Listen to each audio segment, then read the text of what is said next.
ce matin, j'ai trouvé ce sujet assez intéressant sur le site de La Boucle.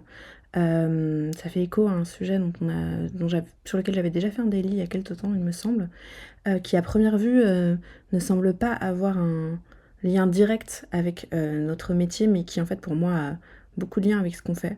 C'est pour ça que je voulais vous en parler. Et donc c'est un article sur la slow communication et le lien avec la santé mentale.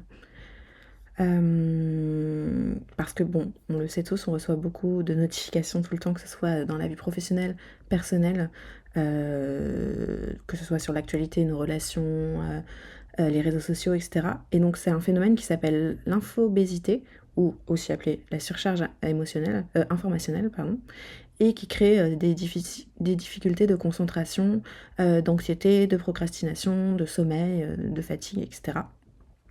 Et en fait, le chiffre qui ressort de cette étude, c'est qu'en 2022, il y avait 53% des Français, donc plus de la moitié, qui disaient souffrir de fatigue informationnelle. Et ça, c'était donc avant des événements quand même assez importants comme les JO, la réélection de Trump. Et on voit vraiment dans l'actualité que ça va de plus en plus, ce genre de phénomène. Donc ça doit être vraiment pire aujourd'hui.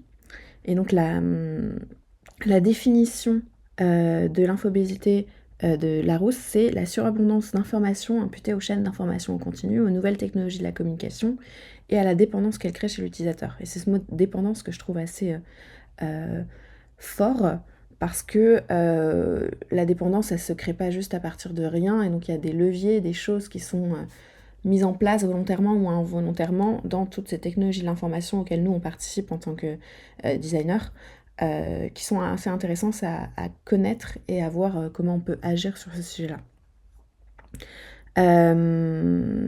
En fait, ça naît du fait qu'on a besoin de se tenir au courant de tout ce qui se passe autour de nous, et puis il y a aussi l'effet de FOMO, donc le Fear of Missing Out.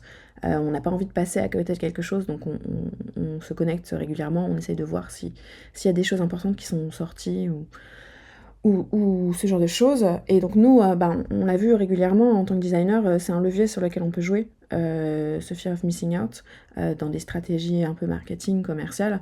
Et donc se pose les questions de à quel point on veut employer ce genre de stratégie, et se pose aussi la question de l'équilibre entre les nudges, les dark patterns. Donc il y a toutes ces réflexions-là qui naissent aussi de ces éléments. Sauf que le problème, c'est que nous, derrière, on n'arrive plus à trier ce qui a de l'importance, on sature, on va beaucoup plus lire en diagonale parce qu'on ne peut pas lire en détail tout ce qui passe tellement il y a de choses, et donc on va aussi perdre son esprit critique au-delà de juste être anxieux, stressé, fatigué. Donc il y a beaucoup d'effets un peu pervers de tout ça. Ça a un effet tant du côté professionnel que privé. Du côté privé, on reçoit plein de notifications, de réseaux sociaux, il y a tous les canaux d'information qui sont là en continu. Et du côté professionnel, si on ne déconnecte pas ces notifications en dehors du temps professionnel, on a le sentiment de ne pas pouvoir laisser le travail derrière soi. Et donc, face à ça, il y a une loi qui est passée dans le Code du travail en 2016, c'est le droit à la déconnexion. Parce qu'en fait, il y a cette étude relayée par cet article qui dit que toutes les 12 minutes, un salarié est dérangé par un mail professionnel. Donc c'est omniprésent, ça laisse pas du tout le temps de se concentrer sur des tâches de fond si on est tout le temps interrompu, parce qu'il y a une attente de réactivité très forte par rapport au mail. Donc il faut savoir gérer ça, c'est pas simple pour tout le monde. Ça induit donc une attente de réponse rapide qui aussi va dégrader la façon dont on communique avec les gens, même la politesse qu'on a dans les mails, parce qu'on va toujours très vite, donc on est de moins en moins poli, on se décharge sur les autres, etc. Donc ça a beaucoup d'effets sur tous les plans, et ça a beaucoup de conséquences donc sur la santé mentale, ce qui est le sujet principal de cet article. Ça peut même être considéré comme une pathologie dans les pires des cas, donc avec des effets dont j'en citais quelques-uns auparavant: le stress, l'anxiété, des problèmes de concentration, de confusion, sentiment de sursollicitation et de charge mentale très forte, des dégradations des relations avec son entourage, la fatigue, la frustration, des troubles du sommeil, et j'en passe. La liste est très longue. Et donc face à ça, ce que dit cet article, c'est qu'il y a des astuces pour ralentir notre flux d'informations. Mais déjà, il faut accepter qu'on ne peut pas traiter toutes ces informations, c'est pas possible, on n'est pas des super calculateurs. Et donc il faut prioriser, voir ce qui a vraiment de l'importance, de la valeur à traiter, trouver un équilibre entre ce qui nous intéresse, ce qui mérite l'attention. Donc il y a plein d'astuces, à la fois sur le plan perso et sur le plan professionnel.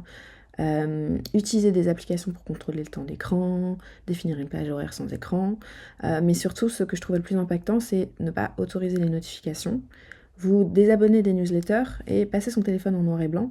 Et pourquoi j'ai mis cela plus en surbrillance, c'est que pour moi, c'est ceux qui vont aussi beaucoup toucher à notre métier, parce que dans notre métier, la partie notification, c'est quelque chose sur lequel on joue beaucoup, les newsletters aussi, tout le côté marketing, communication qui peut aller de pair avec un produit digital. Donc ça, il faut en avoir conscience, parce que on peut avoir un effet sur ça en limitant donc ces sollicitations, mais aussi dans l'autre sens, ça peut avoir un effet sur nos taux de conversion, l'impact de ce que l'on conçoit, si les utilisateurs choisissent de désactiver les notifications, se désabonner des newsletters. Donc dans les deux sens, l'un a un impact sur l'autre, et c'est important à avoir en tête. Et la partie passer son téléphone en noir et blanc, il paraît que ça marche bien et qu'on est moins attiré, qu'on utilise moins son téléphone lorsqu'il est en noir et blanc. Personnellement, je l'ai pas testé. Mais en termes d'UI, ça amène plein de réflexions qui peuvent être super intéressantes. Comment on peut faire des choses bien aussi en noir et blanc. Ça rejoint des sujets d'accessibilité. Donc c'est une notion que je trouvais assez intéressante à mettre en avant ce matin. Et puis du côté pro, il y a aussi des astuces, et donc là c'est plutôt pour nous dans notre vie professionnelle, donc pas traiter les mails à chaque fois qu'ils arrivent, mais plutôt se définir des plages horaires, des time blocking pour travailler sur des sujets vraiment précis, ne pas être dérangé, des séances de deep work. Donc il y a pas mal de choses à faire.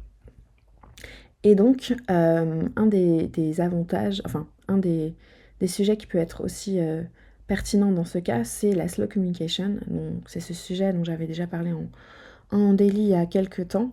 En gros, la slow communication, c'est communiquer moins pour communiquer mieux, avoir plus de valeur ajoutée quand on communique. Et donc ça va dans le bon sens par rapport justement à ces sujets d'infobésité et de santé mentale. Ça va aussi dans le bon sens sur des considérations écologiques. Donc ça a plein de bonnes valeurs, on va dire. Et c'est hyper intéressant en termes de réflexion, nous, quand on conçoit des parcours et toute la communication qui va autour, d'avoir ces enjeux de slow communication en tête. Et donc, de se dire, avant d'envoyer ou de paramétrer un mail, une nouvelle communication, faut se poser pour voir est-ce que c'est vraiment nécessaire, qu'est-ce que ça va apporter sur le plan positif vs négatif. Donc, plein de sujets à prendre en compte. Et donc, le mot de la fin, c'est un peu ce minimalisme digital. Euh, Plutôt que d'en faire toujours plus, comment on peut optimiser ce qu'on fait pour être plutôt dans un minimalisme qui ne va pas toujours trop sursolliciter tout le monde, d'un point de vue mental, mais aussi d'un point de vue ressources, technologiques, écologiques, etc. Voilà.